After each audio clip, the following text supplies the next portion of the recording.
Officer, my hands have not moved. Renee Whitaker stood beside her dark gray sport utility vehicle on the shoulder of a state highway less than 5 miles from Fort Hamilton Ridge, both hands visible near chest level, her voice calm enough to make the tension around her feel even sharper. Morning traffic rushed past in the far lane, sunlight flashing across windshields while dry summer heat rose from the pavement. Officer Travis Boone stood several yards away in a dark Navy police uniform, his posture rigid, his attention fixed on Renee as though every small movement carried meaning. Behind him, younger Officer Jordan Mills remained near the patrol vehicle, his body camera recording the entire stop. "Keep your hands where I can see them," Travis ordered. "They are where you can see them," Renee replied. She did not sound angry. She sounded precise.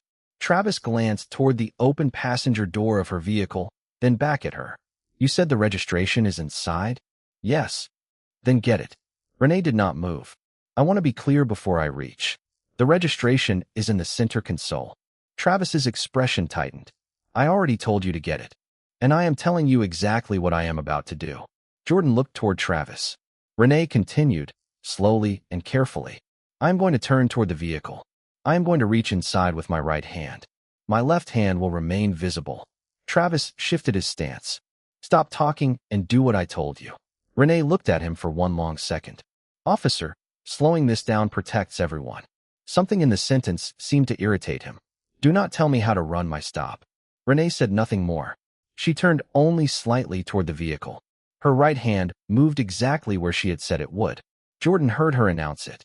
Travis heard it too. But fear, assumption, and momentum had already begun moving faster than procedure. "Stop reaching," Travis shouted. Renee froze. "My hand is still." A single gunshot broke across the roadside. Then silence. Not the silence of an empty place, but the stunned silence of people realizing something irreversible had just happened. Renee remained conscious, leaning against the side of the vehicle for support, her breathing controlled despite the shock of the moment. Jordan immediately stepped forward, his voice firm. "Officer Boone, hold position. I am calling medical assistance." Travis stared at Renee, his face suddenly stripped of the certainty he had carried seconds earlier. "I thought she was reaching." Jordan looked at him. She announced the movement. Renee closed her eyes briefly, then opened them again. She did not yell. She did not threaten. She looked past Travis toward the small red recording light on Jordan's body camera. "Officer Mills," she said. Jordan moved closer, but kept his hands visible. "Yes, ma'am. Keep your camera running." Travis looked at her as though the request made no sense. Renee continued, every word measured. "Do not stop recording. Do not turn it away. Record exactly what happens next." Jordan nodded. "It stays on." Renee breathed slowly and looked toward her vehicle. A dark jacket hung from the rear seat, mostly hidden behind the passenger headrest. A leather folder rested beside it, marked with the insignia of Fort Hamilton Ridge. Travis had not noticed either one. He had seen a black woman driving alone near a military installation, a traffic violation he considered suspicious, and a series of questions he believed she had answered too carefully. He had not asked who she really was. He had not needed to. What happened on that roadside did not depend on rank. The camera would eventually make that clear. But within minutes, Travis Boone was going to learn that the woman standing in front of him was not simply connected to Fort Hamilton Ridge.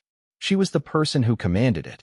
By the time the morning crowd began filling the building, the tension from those first few minutes had already settled into the walls. People moved through the security checkpoint carrying coffee, folders, and the quiet worries that always seemed to follow anyone entering a place where authority made decisions about other people's lives. Fluorescent lights hummed overhead. Shoes clicked across polished floors. Somewhere beyond the main hallway, a clerk called a case number, and a heavy wooden door closed with a dull echo. She noticed all of it, but she did not allow any of it to change the calm rhythm of her breathing. She had learned years ago that composure was not the absence of emotion. It was the decision to remain in control of what emotion tried to command. The officer standing several feet away seemed to interpret that calm differently. To him, her silence looked like defiance. Her confidence looked suspicious. The simple fact that she refused to appear frightened seemed to irritate him more than any argument could have. He watched her with narrowed eyes while pretending to review the paperwork in his hand. Every few seconds, His attention returned to her coat, her leather briefcase, and the plain identification wallet she had not yet opened. What he did not understand was that she had noticed every glance, every whispered comment, every moment another employee looked toward him before deciding to remain silent. Imagine standing in a room where everyone can sense something is wrong, yet nobody wants to be the first person to say it. That silence has weight. She could feel it pressing against the morning like humidity before a summer storm. Still, she remained composed. A younger employee behind the security desk finally looked up from his computer. There was uncertainty in his face now. He had checked the visitor log twice, and something on the screen clearly did not match the story the officer had been telling. He started to speak, then stopped when the officer gave him a warning look. She caught the exchange immediately. That was the first small crack. Not enough to change anything yet. Enough to tell her that someone else was beginning to question what was happening. She lowered her eyes toward the briefcase beside her chair. Inside were documents that had taken months to assemble, records that were never supposed to disappear, statements from people who had once believed nobody would listen to them, and one sealed envelope bearing a federal insignia. She did not touch it. Not yet. Timing mattered. Across the lobby, the officer gave a humorless smile and told another employee that people like her always had an explanation ready. The words were quiet, but not quiet enough. Her jaw tightened for only a second. Then she looked directly at him. There was no anger in her expression now. That somehow made him more uncomfortable. "You should be certain about what you are doing," she said. Her voice was measured, almost gentle. He laughed as though she had made a joke. But the younger employee did not laugh. Neither did the woman near the records window. A few heads turned. The atmosphere shifted by a degree so small that only someone paying close attention would have noticed. Then a telephone rang behind the security desk. The younger employee answered it. His expression changed almost immediately. He looked at her, then at the officer, then back at the screen. "Yes, sir," he said quietly. "She is here." The officer's smile disappeared. She remained seated, calm, patient, because the truth had finally entered the room, and it had arrived without raising its voice. The younger employee listened for several more seconds, his shoulders slowly straightening as the voice on the other end continued. Whatever he was hearing had stripped the uncertainty from his face. When he finally lowered the phone, he did not speak immediately. He looked at the woman again, this time differently. Not with suspicion, not with pity, with recognition. The officer noticed. "What is it?" he asked, sharper than necessary. The younger employee swallowed. "Someone from the regional office is asking why she has been delayed." The words landed softly, but the room seemed to hear them anyway. The officer frowned. "Regional office?" He glanced toward the woman as if expecting her to explain herself. She did not. That silence irritated him. He stepped closer to the desk. "Who called?" The younger employee hesitated. "Deputy Director Marcus Hale." For the first time that morning, the officer stopped moving. The name clearly meant something to him. It meant something to several people nearby as well. A clerk carrying a stack of files slowed her steps. The woman at the records window lifted her head. Even the security guard near the entrance turned slightly, pretending not to listen. But the woman remained exactly where she was, hands resting calmly in her lap, her briefcase beside her chair. Her name was Dr. Simone Carter, although almost nobody in that building knew it yet. She was 42 years old, raised in Baltimore, educated in Washington, and known within federal oversight circles for something that never appeared in newspapers: patience. Not passive patience. Strategic patience. The kind that allowed her to sit quietly while someone underestimated her and still remember every word, every face, every detail. Simone had spent nearly 15 years studying how institutions protected themselves when ordinary people tried to challenge them. She had interviewed families whose complaints vanished inside administrative systems. She had reviewed disciplinary reports that somehow became incomplete. She had watched people enter official buildings believing truth would be enough, only to discover that truth sometimes needed proof, witnesses, timing, and someone powerful enough to force a door open. That was why she had come that morning without an entourage. No visible security. No announcement. No assistant walking ahead of her. Just a dark wool coat, sensible shoes, and a leather briefcase containing enough verified material to make several careers extremely uncomfortable. She had wanted to see the building before anyone had time to prepare for her. She wanted ordinary behavior, not rehearsed courtesy. What she had received was more revealing than she expected. The officer crossed his arms. If she is important, why did she not say so? Simone finally looked at him. Her expression remained calm. I told you my identification was available. He opened his mouth, but she continued. You chose not to examine it. The younger employee lowered his eyes toward the desk. No one laughed now. No one whispered. Simone leaned slightly forward, not threatening, not triumphant, simply present. A person should not need an important title to be treated with basic dignity. The sentence moved through the lobby with more force than shouting ever could. The officer's face tightened. He still believed this was something he could control, something he could explain away once the right supervisor appeared. Simone could see that. Certainty in him. She had seen it many times before. Authority becomes dangerous when it mistakes routine obedience for permanent protection. Then the elevator at the far end of the hallway opened. 3 people stepped out. The first was a senior administrator. The second carried a federal credentials case. The third was Deputy Director Marcus Hale himself. And the moment he saw Simone, he walked directly toward her. Marcus Hale crossed the lobby without looking at anyone else.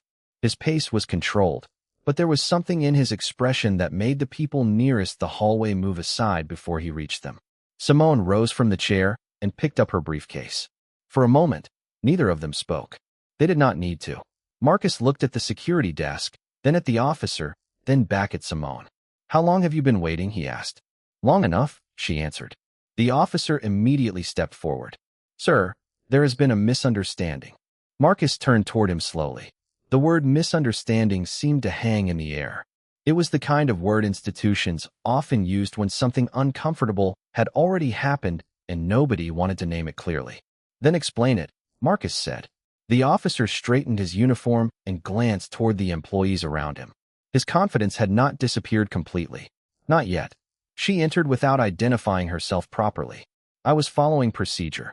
Simone said nothing. The younger employee behind the desk looked down at the computer screen again, and that small movement did not escape Marcus. Is that what happened? Marcus asked him. The employee hesitated. Every eye in the lobby seemed to turn in his direction. Imagine being 24 years old, 6 months into a government job, standing between the truth you witnessed and the authority you had been trained not to challenge. His fingers rested against the keyboard. Then he looked up. No, sir. The officer's head turned sharply.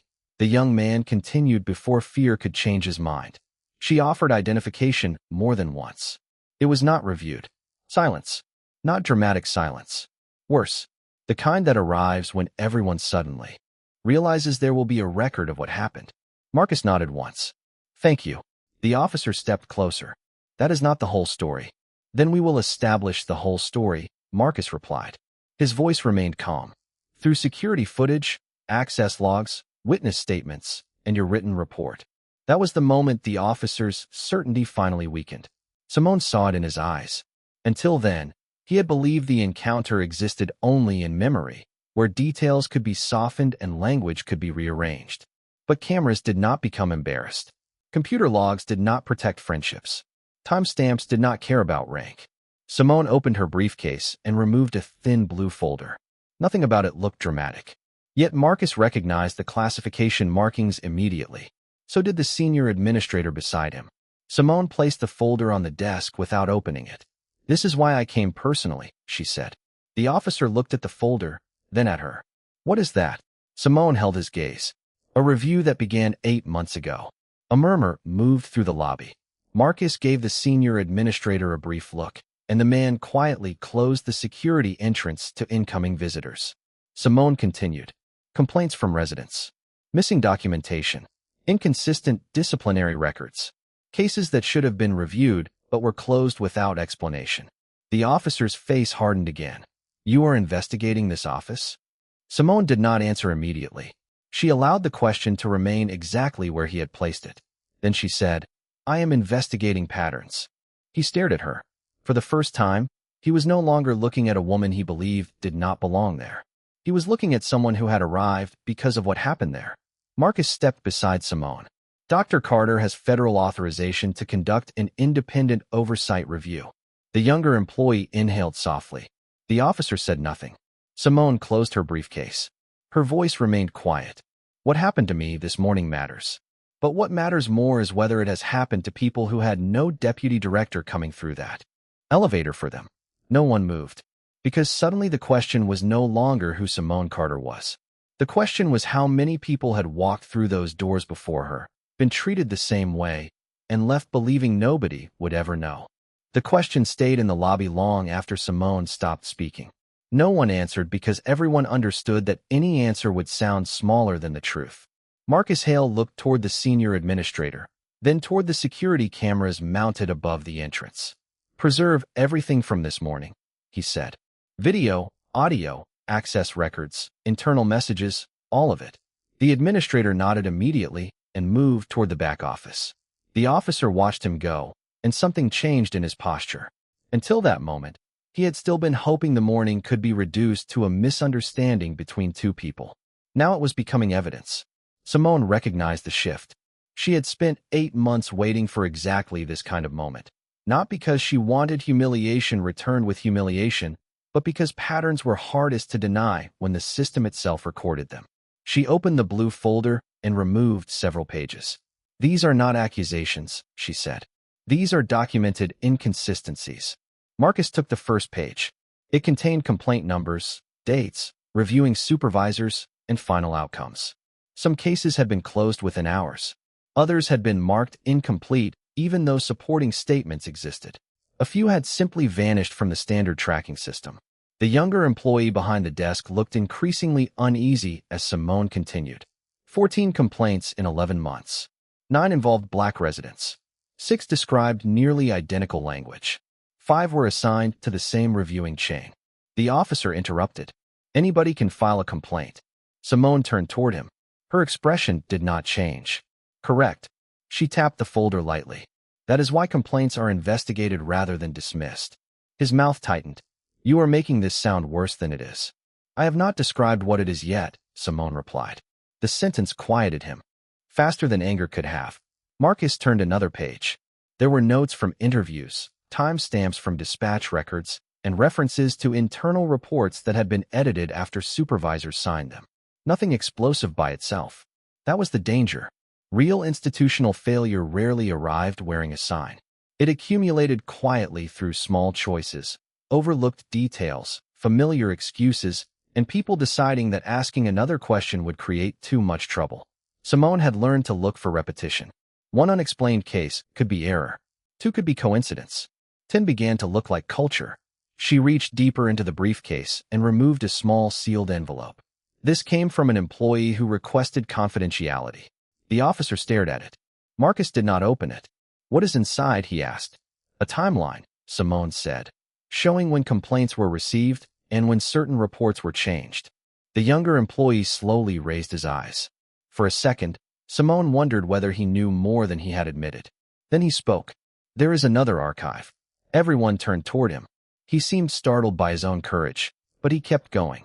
"The public system is not the only place records are stored. Older versions remain on a backup server for 30 days before deletion." Marcus looked at Simone. She looked at the employee. "Can those versions be recovered?" He nodded. "If nobody has overwritten them." The officer stepped toward the desk. "You need permission before accessing internal servers." Marcus answered without raising his voice. "He has it now." The officer stopped. The room felt different again. Not louder, clearer. Simone watched the young employee log into the archival system while Marcus stood beside him. File names began appearing across the monitor, each one carrying a creation date, an edit date, and a user identification number. The first record opened. Then another. Then another. 3 reports contained language that did not match the original entries. 2 had entire witness statements removed. 1 showed a supervisory approval added nearly 6 hours after the case had supposedly been closed. The younger employee whispered, "That should not be possible." Simone felt no satisfaction, only confirmation. She looked toward the officer, who had gone completely still. "This is why titles do not matter as much as records," she said. "People can argue with memory. They can argue with motive. They can argue with perception. But eventually, the truth leaves a pattern." Marcus closed the folder in his hands. Somewhere down the hallway, a clock struck the half-hour. Simone had entered the building expecting resistance. She had not expected the system to begin revealing itself before lunch. And what appeared on that screen was only the first layer. By 11:15 that morning, the lobby had stopped feeling like a public entrance and started feeling like the center of an investigation. The doors still opened. Phones still rang. Employees still carried folders from one office to another. But nobody moved with the same casual rhythm anymore. People had begun lowering their voices whenever Simone Carter passed, not because she demanded attention, but because uncertainty had entered the building, and uncertainty made people remember things they had once ignored. Marcus Hale ordered the archival server isolated from the local network until a federal technician could preserve the records exactly as they appeared. The younger employee, whose name Simone finally learned was Daniel Brooks, remained at the security desk while duplicate logs were created under observation. Daniel was careful now. Every click seemed deliberate. "There is something else," he said quietly. Marcus looked up. Simone did too. Daniel rubbed his palms against his pants before continuing. "Some reports disappear from the main system after they are reviewed, but the backup shows who opened them before that happened." The officer standing nearby gave him a hard stare. Daniel noticed it. His voice nearly failed. Simone stepped closer, not enough to crowd him, just enough to remind him that he was not standing alone. "Show us what the records show," she said. Nothing more. Daniel opened another log. A list of identification numbers appeared beside dates stretching back almost a year. Simone recognized one immediately. It belonged to Lieutenant Grant Mercer, the officer who had challenged her that morning. His identification appeared again, then 6 more times. Marcus leaned toward the monitor. Were these all complaints involving him? Daniel shook his head. Not all. Some involved other officers. That answer changed the room. Simone had expected misconduct. What she had not expected was access. Mercer had been entering files that were not assigned to him. "Why would you open investigations belonging to other officers?" Marcus asked. Mercer folded his arms. "Supervisors ask people to help with paperwork all the time. Then there will be authorization records," Simone said. Mercer looked at her, but did not respond. Daniel opened one case from 7 months earlier. It involved a black schoolteacher named Evelyn Price who had filed a complaint after a traffic stop. The original report included 2 civilian witnesses. The final version listed none. Another case involved a college student named Andre Collins. His original statement described several people standing nearby. The final report called the encounter unwitnessed. Simone felt something tighten in her chest. She had interviewed Evelyn Price 3 weeks earlier. The woman had spoken softly from her kitchen table while afternoon sunlight crossed family photographs behind her. Evelyn had not asked for money. She had not asked for revenge.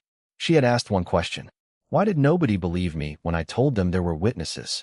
Simone had written that sentence in her notebook and circled it twice. Now the answer was glowing on a government monitor. The witnesses had existed. Their statements had existed. Someone had made them disappear. Imagine realizing that a person spent months questioning her own memory because an official record had been changed to make the truth look impossible. That was not paperwork. That was power being used to rewrite reality. Simone turned toward Mercer. Did you access Evelyn Price's complaint? He exhaled through his nose. I do not remember every file I have opened. The system remembers, she replied. Marcus said nothing. He did not need to. Daniel continued scrolling until another name appeared repeatedly beside Mercer's.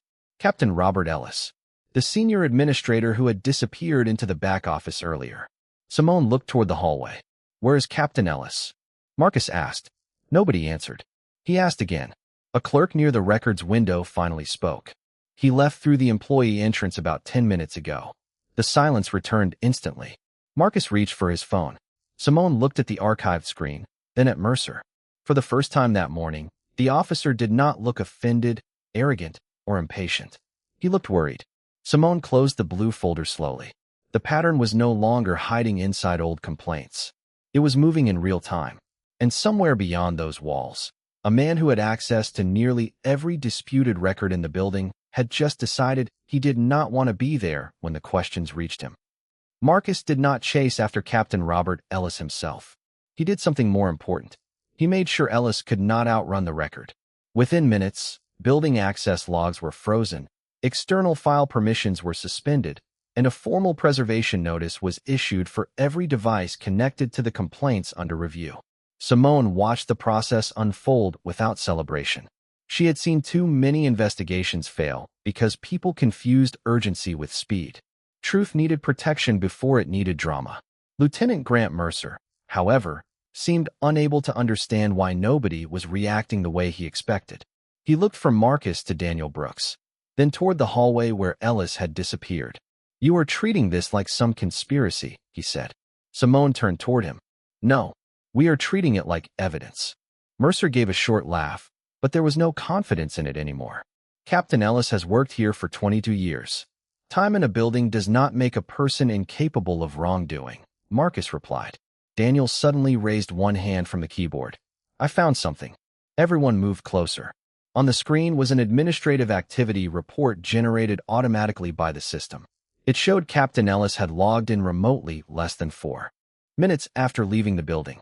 He had attempted to open the archive containing older complaint versions. Then he had tried again. Access denied. A third attempt followed. Access denied. Simone felt the room grow colder despite the heat running through the vents. "Can you see what he was trying to reach?" she asked. Daniel opened the audit trail. Specific case folders. He read the numbers aloud. Simone recognized 2 immediately. Evelyn Price. Andre Collins. Then Daniel paused. "There is another folder." He clicked it. The file name contained no civilian complaint number. Instead, it was labeled Internal Review, Confidential. Marcus frowned. "Who created that?" Daniel checked the metadata. "Captain Ellis." "When?" 9 months ago. That was 1 month before Simone's federal review officially began. Mercer stared at the screen. For the first time, he seemed genuinely surprised. Simone noticed. It was subtle, but real. His expression was no longer defensive. It was confused. That mattered. "Open the index only," Simone said. Daniel complied. The folder contained employee names, complaint summaries, dates, and handwritten style notes converted into digital text. Beside certain officers were simple labels. Cooperative, reliable, problematic. "Watch closely."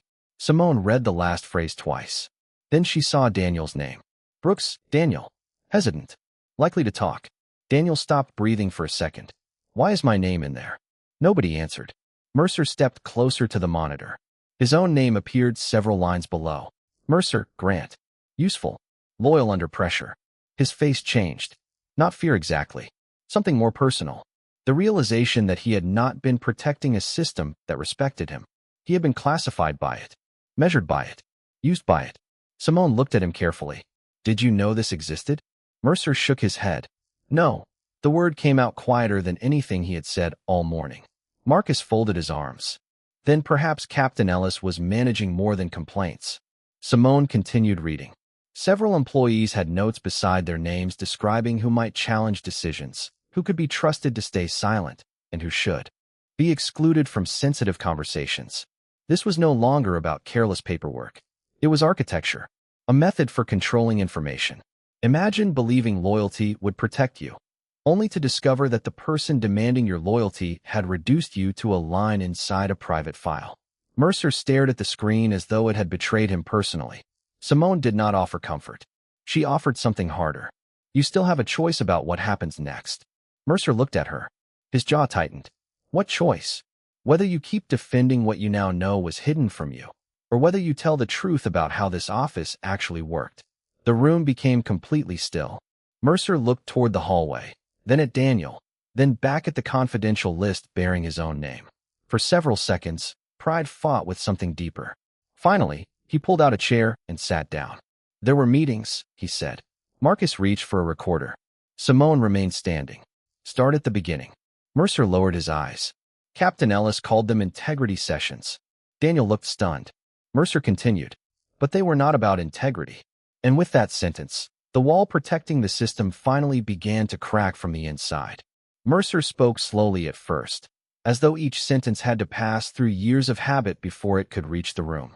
The meetings, he explained, happened once or twice a month after regular hours. Captain Ellis chose who attended. No official agenda, no minutes, no calendar invitations, just a message telling certain officers to remain behind. He said the department needed people who understood how things really worked, Mercer said. Marcus activated the recorder and placed it on the desk. Simone did not interrupt. She had learned that people often revealed more when silence gave them nowhere to hide. Mercer described how complaints were discussed before formal reviews began. Certain names were labeled troublemakers. Certain neighborhoods were described as places where officers should expect resistance. Reports involving those residents were treated differently from the beginning. Not openly. Not in language anyone would willingly sign. Through suggestions. A missing detail here. A question never asked there. A witness considered unreliable before anyone interviewed them. Ellis never told us to falsify anything, Mercer said. Not directly. Simone looked at him. What did he say? Mercer swallowed. He said good officers protected the department from people trying to destroy it. The words settled heavily across the room. Daniel stared at the computer screen. Marcus remained motionless. Simone felt something familiar in the phrasing. Institutions rarely taught people to think of themselves as dishonest. They taught them to believe dishonesty was loyalty. Mercer continued. Officers who challenged reports were excluded from meetings. Supervisors who asked too many questions stopped receiving desirable assignments. Complaints that could create public attention were sent through Captain Ellis before reaching internal review. And black complainants? Simone asked. Mercer looked down. That pause answered before his voice did. They were treated as higher risk. Higher risk for what? For media problems. Lawsuits. Public pressure. Simone held his gaze. Not higher risk of being mistreated? Mercer closed his eyes briefly. No. The room seemed smaller after that. Daniel turned away from the monitor for a moment, disturbed by what he was hearing. Marcus asked whether anyone else could confirm the meetings. Mercer named 2 lieutenants, a records supervisor, and a former internal affairs investigator named Karen Whitmore. Simone knew that name. Karen had resigned 5 months earlier without explanation, less than 3 weeks after requesting access to several closed complaints. Why did Whitmore leave? Simone asked. Mercer hesitated again. Officially, personal reasons.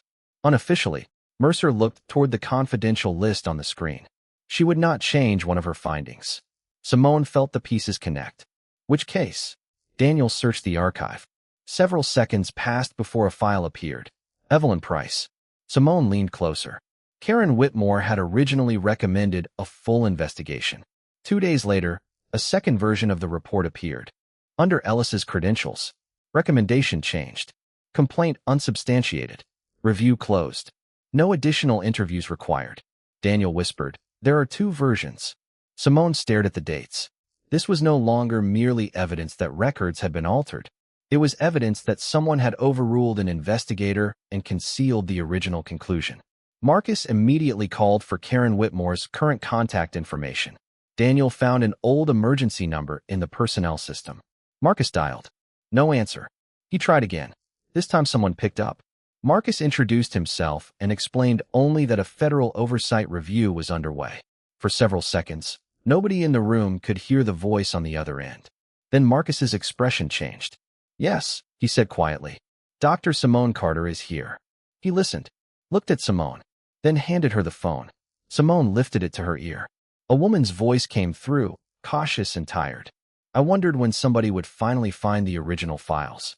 Simone glanced at Mercer, then at the screen containing Evelyn Price's complaint. You kept copies? She asked. Karen was silent for a moment. Not copies, she said. Something better. I kept the emails Ellis sent when he told me exactly what he wanted changed. Simone did not move. Marcus stopped writing. Daniel froze at the keyboard. Even Mercer lifted his head. After 8 months of fragments, altered records, and frightened witnesses, the investigation had finally reached something different. Not suspicion. Not pattern. Instruction. Simone lowered her voice. Karen, do you still have them? The answer came without hesitation. Every single one. Simone kept the phone against her ear while the room waited. Karen Whitmore did not sound relieved. She sounded like someone who had spent months expecting a knock on the door that never came. I saved the original message chain outside the department system, Karen said. Not because I wanted leverage. Because I knew the official record would not survive. Simone looked at Marcus. He understood immediately. Do not forward anything yet, she said. We will send someone to collect the files properly and preserve the metadata. Karen gave a tired laugh. That is the first thing anybody has said to me in months that makes sense. Simone's voice softened. Why did you resign? The answer took several seconds. Because I was told I could keep my job or keep asking questions. I chose the questions. Across the desk, Mercer lowered his eyes. Daniel stopped typing. Even Marcus seemed affected by the simplicity of the sentence. Simone asked Karen to describe the Evelyn Price case. Karen explained that 2 civilian witnesses had confirmed Evelyn's version of events. Their statements were consistent, time-stamped, and supported by dispatch records. She recommended further review. Captain Ellis objected, not because the evidence was weak, because, according to his email, reopening the matter would create unnecessary exposure for the department. Simone felt her fingers tighten around the phone. There it was, the language behind the pattern. Not justice. Exposure. Not truth. Reputation. Karen continued. Ellis instructed her to remove references he called duplicative, shorten the witness summaries, and change the final recommendation. When she refused, her access was restricted. Within days, she was reassigned. 3 weeks later, she resigned. Did Lieutenant Mercer know? Simone asked. Karen became quiet.